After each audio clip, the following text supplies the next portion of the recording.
নমস্কার বন্ধুরা, তন্হির পাকশালাতে সবাইকে স্বাগত। সামনেই আসছে নীলষষ্ঠী। আর নীলষষ্ঠীতে আমরা মায়েরা সকলেই কিন্তু বাচ্চাদের জন্য নীলের উপোস করি। সেই দিন অনেকেই কিন্তু সাবু খেতে পারে না। আর যারা সাবু খেতে পারে না তারা এই ধরনের চটপটা কোনো খাবার দাবার খেতেই বেশি পছন্দ করে। আর তার জন্য আমি আজকে আপনার সঙ্গে শেয়ার করছি নমকিন মাখানা বা মাখানা চানাচুর, বা আপনাদের যদি অন্য কোনো নাম মনে হয় তাহলে সেটাই আপনারা বলতে পারেন। তো সেই মাখানা নমকিন বা মাখানা চানাচুর বানাবার জন্য আমি নিয়েছি এখানে 200 গ্রাম পরিমাণে মাখানা। কড়াইতে দিয়ে প্রথমেই আমি মাখানাটা ড্রাই রোস্ট করে নিচ্ছি।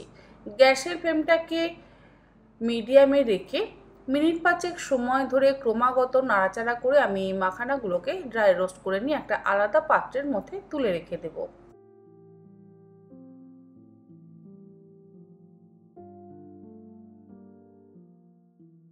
মাখানা ড্রাই রোস্ট করে তুলে নেওয়ার পর ওই একই কড়াইতে দিয়ে দিলাম 1 টেবিল চামচ পরিমাণে ঘি।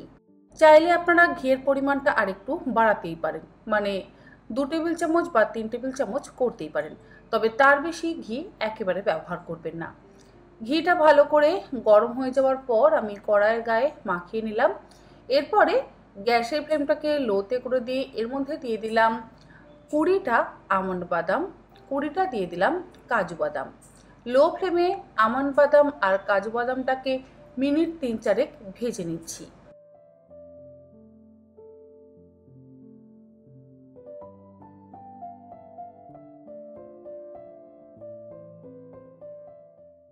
তিন চার মিনিট কাজু আর আমন্ড ভাজা হয়ে যাওয়ার পর এর মধ্যে দিয়ে দিচ্ছি 1 মুঠো কিশমিশ আর দিচ্ছি 1 মুঠো কালো কিশমিশ, মানে ওই 30 থেকে 35টা কিশমিশ আর 30 থেকে 35টা কালো কিশমিশ। এই সমস্ত কিছুকে আবারও মিনিট 3 সময় ধরে ভেজে নেব। কিশমিশ যেহেতু তাড়াতাড়ি ভাজা হয়ে যায় সেই জন্য আমি একটু পরে দিলাম। আর কাজু এবং আমন্ড ভাজতে যেহেতু একটু সময় লাগে সেই জন্য একটু আগে দিয়ে আমি সেগুলোকে মিনিট 3 ভেজে নিচ্ছি। যদি মনে হয় পুড়ে যাচ্ছে তাহলে অবশ্যই গ্যাসের ফ্লেমটাকে একটু বন্ধ করে দিয়ে ভালো করে আবারও একটু মিশিয়ে নিয়ে তারপরে আবারও গ্যাসের ফ্লেমটাকে জ্বালিয়ে দিয়ে ভালো করে রোস্ট করে নেবেন। এরপর এর মধ্যে দিয়ে দিলাম 1/4 কাপ পরিমাণে রোস্টেড চিনেবাদাম আর দিলাম 1/4 কাপ পরিমাণে রোস্টেড ছোলা। এই সমস্ত কিছু দিয়ে আবারও মিনিট 3-4 সময় ধরে আমি ভেজে নিচ্ছি। গ্যাসের ফ্লেম কিন্তু লোতেই আছে। সমস্ত রকম নাটস ভাজা হয়ে যাওয়ার পর এবার এর মধ্যে দিয়ে দিলাম কিছু ফ্রেশ কারি পাতা আর 4টে একদম ছিঁড়ে নেওয়া কাঁচা লঙ্কা। কারি পাতা এখানে আছে মোটামুটি 20 থেকে 22টা। লো ফ্লেমে আবারও কারি পাতা আর কাঁচা লঙ্কাটাকে ভালো করে ভেজে নিচ্ছি। ঘিয়ের পরিমাণ যদি আপনাদের মনে হয় একটু প্রয়োজন আছে তাহলে আপনারা ভাজার সময় অবশ্যই 1 চামচ বা 1.5 চামচ ঘি ব্যবহার করতেই পারেন।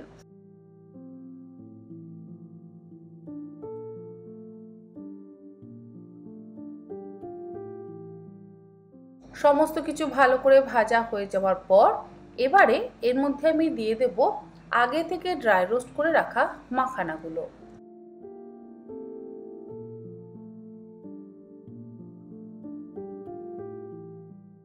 মাখানাটা দেওয়ার পর এর মধ্যে দিয়ে দিচ্ছি 1 চা চামচ পরিমাণে লবণ। আপনারা অবশ্যই আপনাদের নিজেদের স্বাদ অনুসারে লবণটা ব্যবহার করবেন। যদি মাখানার পরিমাণ বেশি হয় তাহলে অবশ্যই লবণের পরিমাণও একটু বাড়াতে হবে। দিয়ে দিলাম 1/2 চা চামচ পরিমাণে কাশ্মীরি লঙ্কার গুঁড়ো। কাশ্মীরি লঙ্কার গুঁড়ো খুব বেশি ব্যবহার করবার দরকার নেই, বেশি ব্যবহার করলে আবার বেশি লাল হয়ে যাবে। এরপর এর মধ্যে দিয়ে দিচ্ছি 1/4 চা চামচ পরিমাণে হিং। হিং দিলে খুব সুন্দর একটা গন্ধ হয় বলে আমি এখানে হিংয়ের ব্যবহার করলাম। আর দিলাম 1/2 চা চামচ পরিমাণে সামরিচের গুঁড়ো।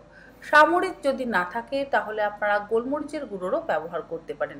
যেটা আপনাদের ঘরে অ্যাভেলেবেল থাকবে সেটা দিয়েই আপনারা বানাতে পারেন।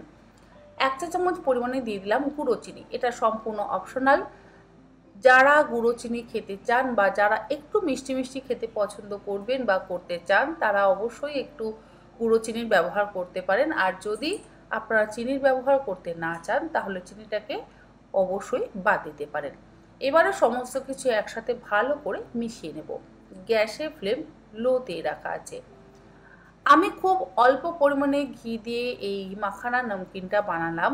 বারবার বলছি, যদি আপনাদের মনে হয় ঘিয়ের পরিমাণ কম হচ্ছে তাহলে আপনারা কিন্তু মাখানা দেওয়ার আগে 1 থেকে 2 চা চামচ পরিমাণে ঘি দিয়ে তারপরে মাখানাগুলোকে ভালো করে মিশিয়ে নেবেন।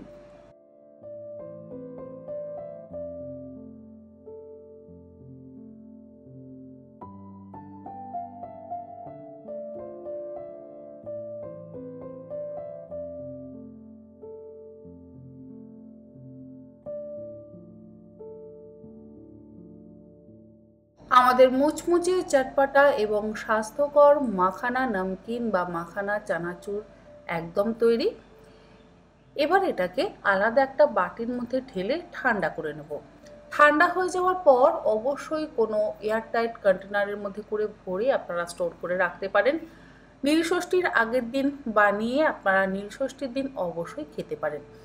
যদি আপনারা কখনো দূরে ট্রাভেল করেন বা বাচ্চাদের স্কুলের টিফিনেও এরকম মাখানা নমকিন কিন্তু বানিয়ে দিতে পারেন। আবার হাজব্যান্ডদের অফিসে স্ন্যাক্স আইটেম হিসেবেও আপনারা এটা প্যাক করে দিতে পারেন। আবার যারা নিজেরা জব করেন তাদের নিজেদের জন্যও কিন্তু বিকেলের দিকে অফিসে যারা স্ন্যাক্স কিছু খান তারা এটাকে স্ন্যাক্স হিসেবে কোনো এয়ারটাইট কন্টেনারের মধ্যে ভরে নিয়ে যেতেই পারেন।